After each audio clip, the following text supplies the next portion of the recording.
A DT cannon is a T-spin double and a T-spin triple done in quick succession. The main objective of this setup is building around a gap with a certain shape. There are a few ways to build the setup, but I will show you the way that has worked best for me. One thing that you need to know is that in Tetris there are 7 unique pieces.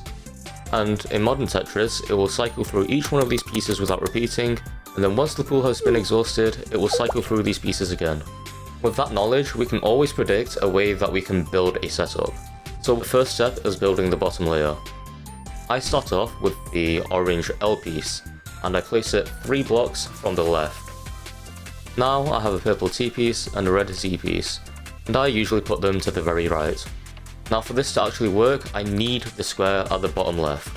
So I hold the blue J piece and then place the square at the bottom left.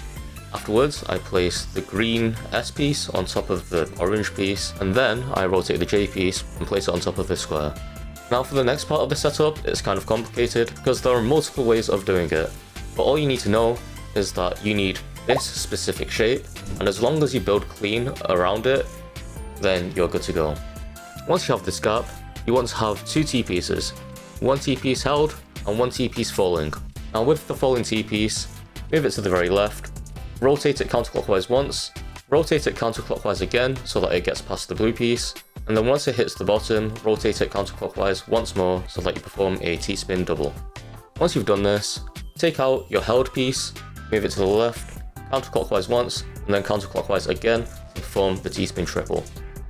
Now, a good option is to fill in the hole at the bottom so you don't have an awkward space, and then you can go into a 2 wide, which is a good option if you want to carry on down stacking and send lines to the opponent.